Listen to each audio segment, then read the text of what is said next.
Isso aqui é tão forte que eu vou te falar o seguinte. Porque isso aqui é como se a historiazinha virasse a história zona agora. A história zona. Né? E contada com séculos antes de acontecer. Isso aqui é tão profundo. Se você que está assistindo, talvez for agnóstico, ateu, tá? Vou chamar o Bruno Perini para... O Bruno ia gostar dessa parte. Perini, isso aqui é para você que gosta de história, viu? Uma mente tão brilhante como Isaac Newton ficou tão impressionado com o que nós vamos mostrar para você aqui agora, que Isaac Newton escreveu um comentário de Daniel e Apocalipse.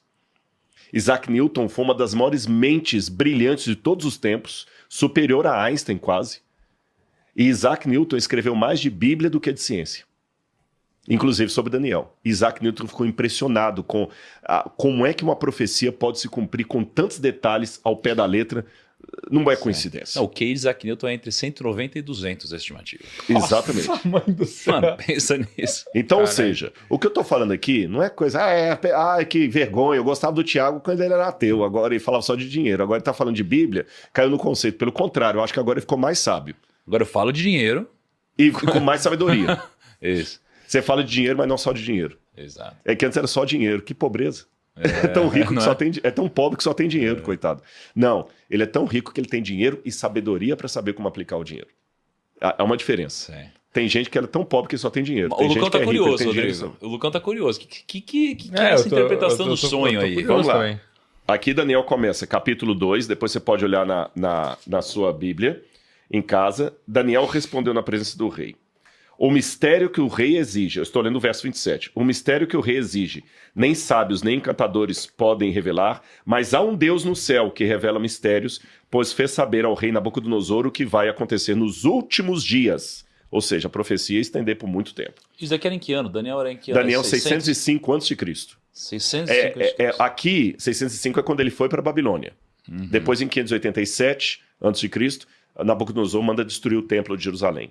Então, esse sonho aqui pode ter sido por volta de 601 a.C., nessa época, assim, depois de 3 anos que Daniel estava ali na Babilônia. Nesse 605, 3 anos, por volta de 602 a.C., 601.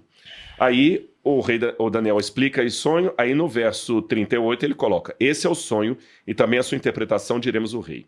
O Senhor, ó rei, que é rei dos reis, a quem o Deus do céu conferiu o reino, o poder e a glória, em cujas mãos foram entregues os filhos dos homens, onde quer que eles habitem, os animais do campo e as aves do céu, para que dominasse sobre todos eles, tu, ó rei, és a cabeça de ouro. Então a cabeça de ouro representava... Aí quando você fala, então é Nabucodonosor? Sim e não. Porque naquela época, eles mesclavam a figura do rei com a figura do reino. Tá certo? É como se eu falasse assim, a Casa Branca anunciou, a Casa Branca foi o presidente. Mas a gente fala a Casa Branca, ou o presidente. Você fala Hitler ou a Alemanha nazista. Você mistura Napoleão ou a França napoleônica, né? Mussolini ou a Itália fascista. Então você mistura o rei com o reino dele. Então a cabeça é Nabucodonosor. O domínio, entre aspas, mundial, não literalmente mundial, mas a superpotência da época. Depois do Senhor se levantará outro reino inferior ao seu, e um terceiro reino de bronze. Então eu já sei que as partes da estátua são reinos, e um sempre inferior ao outro. De fato, a prata vale menos no mercado que o ouro, o bronze vale menos do que a prata, o ferro vale menos que o bronze, e o ferro misturado com barro, o ferro enferrujado, vale menos que o ferro puro. Só um pequeno PS, é interessante isso, porque assim, o preço dos metais preciosos eles mudaram ao longo do tempo. Então você falar o que continua até hoje valendo da mesma forma, isso também é uma informação muito relevante. Tipo, o alumínio no passado, ele valeu mais do que outros metais preciosos, o alumínio. E aí, de repente, o alumínio perdeu completamente valor e a gente usa hoje para embrulhar pão. Então, quando você vê a informação há tanto tempo atrás, que hoje continua na mesma hierarquia, isso também é uma prova importante. Então, para resumir, ele fala, então virá um reino depois do seu e depois do seu. Então, agora, para resumir, eu vou falar quais são esses reinos. Esse aqui é Babilônia.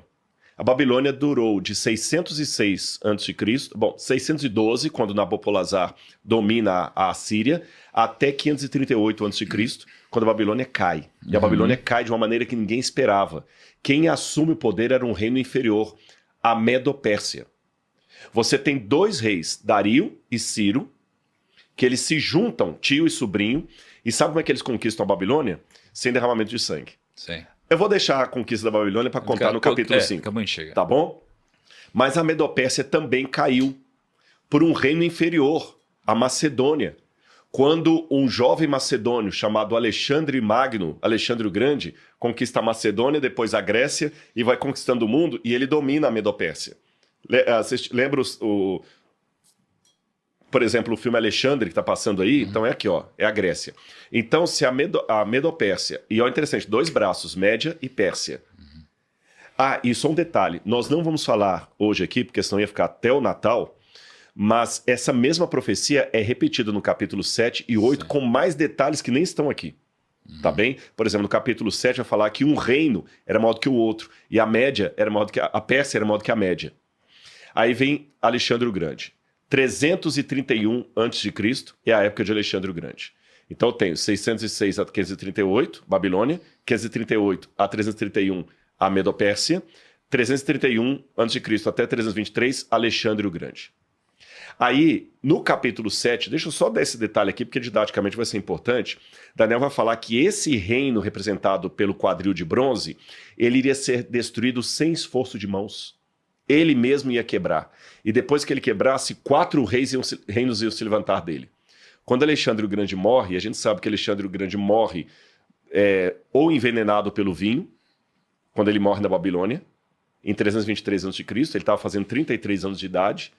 E quando ele morre, ele não deixa descendente, porque o descendente dele foi morto, e quem assume o governo no lugar de Alexandre são, de fato, os 4 generais dele, Cassandro, Seleuco, Lisímaco e Ptolomeu.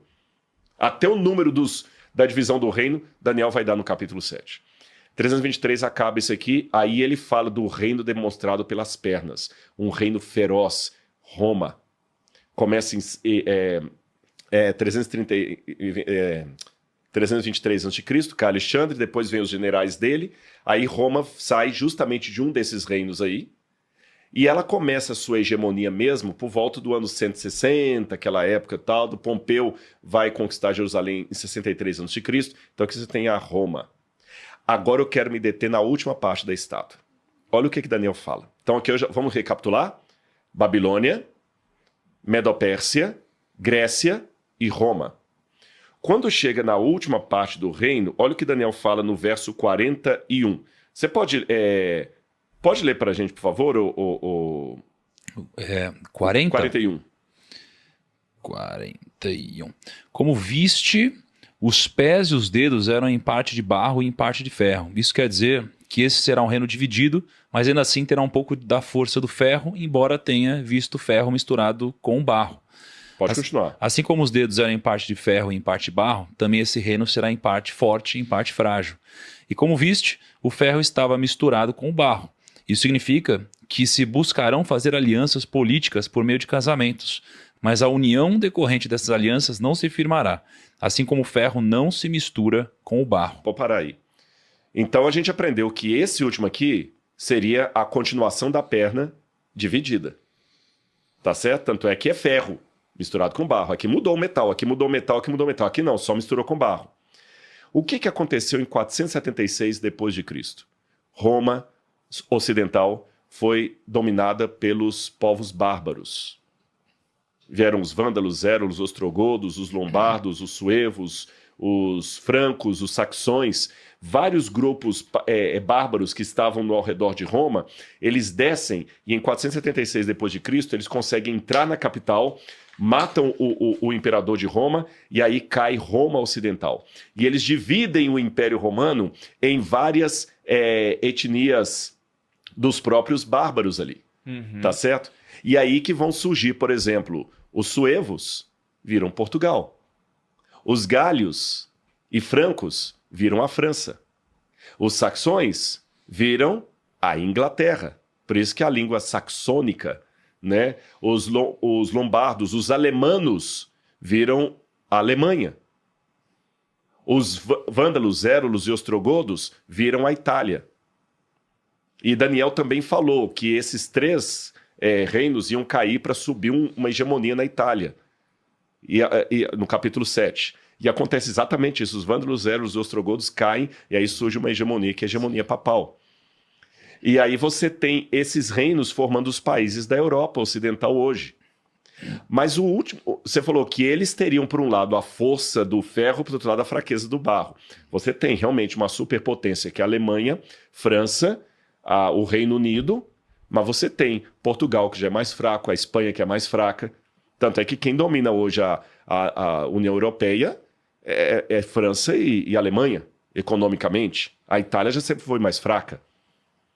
Mas tem um detalhe também que o Thiago falou. Eles vão tentar se misturar, mas não vão conseguir. Durante várias épocas houve tentativa de unificar. O Napoleão tentou unificar a Europa, não conseguiu. Carlos Magno tentou unificar a Europa, não conseguiu. Falei Napoleão, né? Adolf Hitler tentou dominar a Europa e unificá-la e não conseguiu. Mas deu mais um detalhe. Diz também que eles iam se unir por intermédio de quê? Casamentos. Casamento. Teve uma época na história da Europa Ocidental que era todo mundo casando com todo mundo. Por exemplo, a Rainha Vitória foi chamada de avó da Europa, porque ela tinha descendentes em todos os lugares do mundo.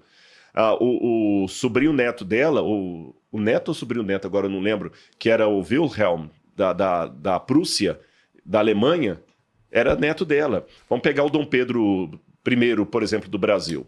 O Dom Pedro I era filho de Dom João VI, que era rei de Portugal, casado com Carlota Joaquina, que era princesa da Espanha. E Dom Pedro, por sua vez, era casado com a princesa da Áustria, gente, a Leopoldina, que era da Áustria. Já percebeu quantas uniões de matrimônio teve na Europa? Se você fizer uma história mesmo do surgimento da Europa, a Europa, todo mundo tinha parente em todo lugar, e mesmo assim ela não se unificava. Depois houve a tentativa do mercado comum europeu para unificar a Europa. Não conseguiram. Eu fui mochileiro na Europa antes da União Europeia. E nessa época eu lembro que a gente ia para Portugal, usava o escudo. Ia para a Itália, usava a lira. Ia para a França, usava o franco. Cada país tinha uma moeda. Aí já estavam anunciando, nessa época lá, a União Europeia. E eu lembro que eu, na França, conversando com um francês que não queria acreditar na Bíblia, eu falei assim, essa União Europeia, ela não vai vingar. Por quê? Vai, lógico. Tá. Porque a profecia diz que eles vão conseguir uma aliança, mas que não será duradoura. A Europa nunca mais vai se unir. E, de fato, eu já estava prevendo o Brexit, e eu não sou profeta. Tanto é que o Brexit teve, a Inglaterra saiu, a União Europeia hoje, ela existe ainda, não sei por quanto tempo vai existir, mas ela não tem aquela força que todo mundo esperava de uma união, e os países continuam independentes.